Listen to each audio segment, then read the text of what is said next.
Ladies and gentlemen, welcome to Chanel Jasmine, the best novel Chanel for romantic stories.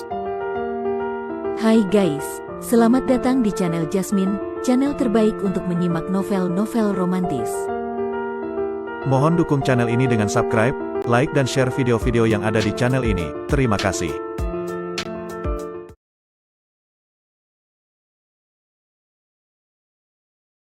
Kaisar Agung Seni Bela Diri bab 1414. Dia bilang mau pergi ke tanah terlarang pemakaman tulang, apa yang mau dia lakukan di sana? Dengan menggunakan teknik dewa perubahan tanpa wujud tanpa bentuk untuk menyembunyikan auranya dan bersembunyi di dalam kehampaan, Luo Xiu mengikuti beberapa pancaran cahaya di depannya dari kejauhan. Boom! Tiba-tiba, sebuah aura yang kuat turun. Seorang ahli yang seluruh tubuhnya diselimuti cahaya abadi muncul di udara, menghalangi jalan Lu Mengyao dan beberapa tuan muda lainnya.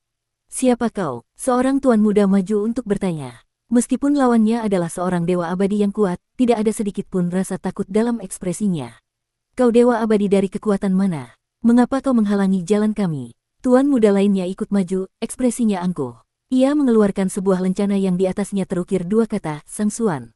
Istana Sang Xuan. Ahli yang seluruh tubuhnya diselimuti cahaya abadi itu berseru kaget. Suaranya terdengar waspada, menunjukkan bahwa istana Sang Xuan yang ia sebutkan pastilah tidak sederhana. Karena kau mengenali lencana ini, sekarang kau boleh menjelaskan maksud kedatanganmu, kan? Tuan muda yang mengeluarkan lencana Sang Xuan itu mendengus dengan angkuh, lalu menyimpan kembali lencananya dan menggantungkannya di pinggang. Saya sedang mencari seseorang, dia juga berjalan ke arah ini, karena itulah saya menghentikan kalian. Saya benar-benar minta maaf, meskipun lawannya hanyalah beberapa orang tingkat setengah dewa, lencana Sang Xuan tadi membuat dewa abadi ini sangat waspada, dan tutur katanya pun sangat sopan. Sambil berbicara, ia melambaikan tangannya dan menggunakan esensi abadi untuk membentuk sesosok bayangan manusia, yang ternyata sama persis dengan wujud Luo Xiu saat muncul di paviliun Yanxia.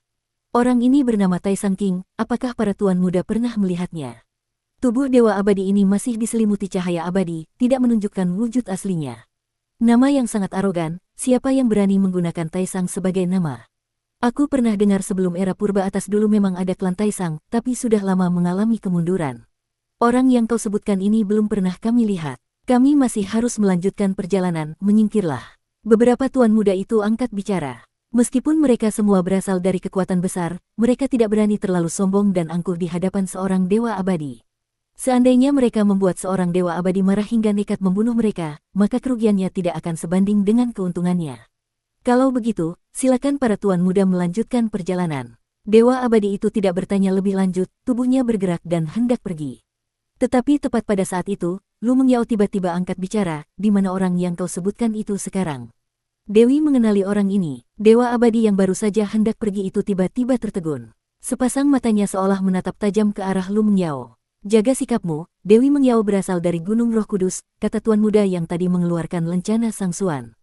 Gunung Roh Kudus. Dewa abadi itu menarik napas dalam-dalam karena terkejut. Ia buru-buru menangkupkan tinjunya dan memberi hormat, saya yang tadi telah bersikap tidak sopan, semoga Dewi sudi memaafkan. Bahkan saat lencana Sang Xuan dikeluarkan tadi, hal itu tidak membuat dewa abadi ini merendahkan sikapnya sampai sejauh ini. Dilihat dari reaksinya, jika terhadap istana Sang Xuan ia merasa waspada, maka terhadap Gunung Roh Kudus ia merasakan segan dan hormat yang mendalam. Jawab pertanyaanku, ekspresi Lu Mengyao tetap dingin, tanpa ekspresi. Orang lain mungkin tidak mengerti arti dari nama Tai Sang King, tetapi Lu Mengyao tahu. Ia ingat saat di dunia bawah, kehidupan masa lalu Luo Xiu bernama Tai Sang King. Kecuali jika di dunia abadi ini ada orang lain dengan nama yang sama persis, tetapi sekalipun kemungkinannya sangat kecil, ia tetap ingin tahu apa yang sebenarnya terjadi. Ia juga sudah melihat sosok yang dibentuk oleh lawannya dengan esensi abadi tadi, itu bukanlah Luo Xiu.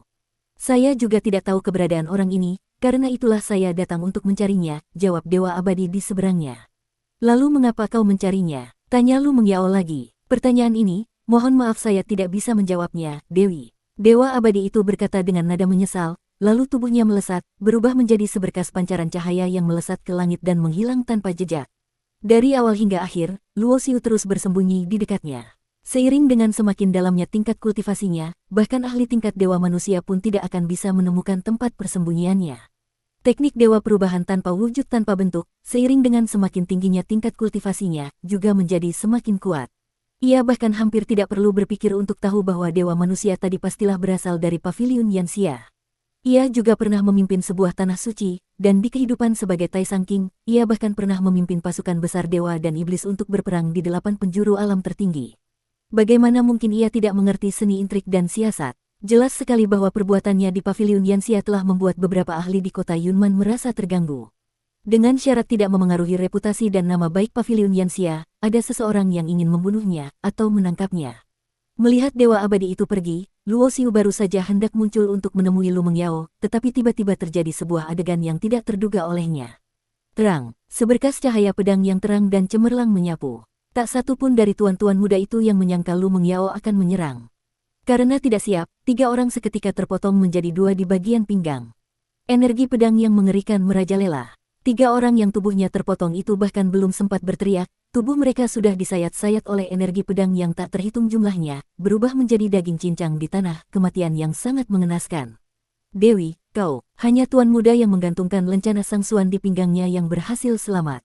Lencana sangsuan di pinggangnya memancarkan sebuah tirai cahaya yang melindungi seluruh tubuhnya.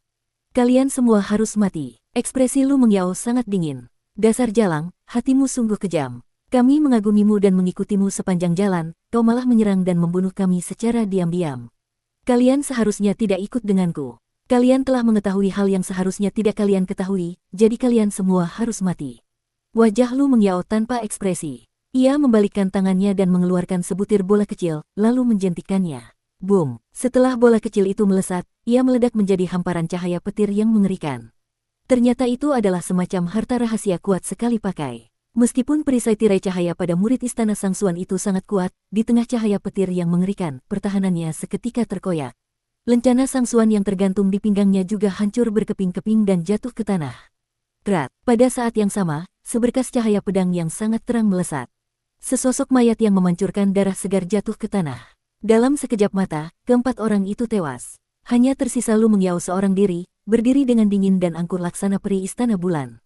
Cahaya pedang itu kembali ke tangannya dan menghilang tanpa jejak. Luo Xiu melihatnya dengan jelas. Cahaya pedang yang dikeluarkan Lu Mengyao tadi sangatlah kuat. Setidaknya itu adalah senjata abadi tingkat puncak, atau bahkan tingkat raja. Weng, gumpalan api dihempaskan oleh Lu Mengyao, seketika membakar area itu hingga bersih, tidak meninggalkan jejak sedikit pun. Api yang ia keluarkan bukanlah api biasa, setidaknya itu adalah api abadi spesies unik tingkat 1, jauh lebih kuat daripada api dewa perubahan bawaan milik Luo Xiu. Setelah membersihkan medan perang, Lu Mengyao menyimpan 4 cincin penyimpanan, lalu berubah menjadi pancaran cahaya dan terbang pergi. Luo Xiu tidak mengerti mengapa ia melakukan hal itu. Membunuh orang tanpa peringatan sama sekali, ia yakin pasti ada alasannya. Dari kota Yunman ke kota Wanggu, jaraknya mencapai puluhan ribu mil. Meskipun kecepatan pancaran cahaya Lu Mengyao sangat tinggi, butuh beberapa hari baginya untuk tiba di dekat kota Wanggu. Dan kota Wanggu adalah tempat di wilayah kerajaan abadi Qiming yang paling dekat dengan tanah terlarang pemakaman tulang. Semoga kau tidak datang. Ketika Lu Mengyao tiba di tepi tanah terlarang pemakaman tulang, ia berdiri di samping tugu batu yang terukir 4 kata tanah terlarang pemakaman tulang dan bergumam sendiri. Luo Xiu mendengar gumamannya, dan hatinya menjadi semakin bingung. Apa kau sedang membicarakanku? Setelah merenung sejenak, Luo Xiu akhirnya memutuskan untuk muncul. Sosoknya muncul di hadapan Lu Mengyao, dan kali ini, ia telah kembali ke wujud aslinya, menatap tajam ke arahnya. Kau, Lu Mengyao tiba-tiba tertegun. Ia tidak menyangka Luo Xiu akan muncul begitu tiba-tiba tanpa peringatan. Tatapannya sedikit kosong. Saat ia sadar kembali, ribuan kerinduan di hatinya menyeruak. Ia sangat ingin menerjang ke dalam pelukannya tanpa mempedulikan apapun, untuk menumpahkan rasa rindunya. Tetapi, baru saja kakinya melangkah maju 2 langkah, ia tiba-tiba berhenti. Tidak, kau seharusnya tidak muncul. Lu Mengyao tiba-tiba menangis, tangisannya begitu memilukan. Aku yang telah mencelakaimu, seharusnya aku tidak memberitahu orang-orang itu bahwa kau pernah memiliki kehidupan masa lalu bernama Taisang King. Mereka bilang kau adalah keturunan klan Taisang, mereka menyuruhku berjaga di tanah terlarang pemakaman tulang. Begitu kau muncul, mereka akan menangkapmu. Apakah kau juga datang untuk menangkapku? Mengapa kau tiba-tiba membunuh 4 orang yang bersamamu? Luo Xiu mengerutkan kening. Ia menyadari sepertinya ada sesuatu yang tersembunyi di balik ini yang tidak ia ketahui. Karena aku takut mereka juga akan menyakitimu. Aku dengar klan Taisang menyembunyikan rahasia yang sangat besar, begitu ditangkap, jiwanya akan diekstrak dan rohnya akan dimurnikan, kata Lu Mengyao sambil menangis. Kalau begitu, apakah kau akan menyakitiku? Luo Xiu melangkah maju, berjalan ke arah Lu Mengyao. Tidak, jangan mendekat, atau aku tidak akan bisa mengendalikan diriku. Lu Mengyao mundur dengan ketakutan. Tangannya gemetar, cahaya pedang yang cemerlang sesekali muncul dan menghilang di telapak tangannya. Tampaknya ia sedang berusaha keras untuk menahan diri. Bersambung.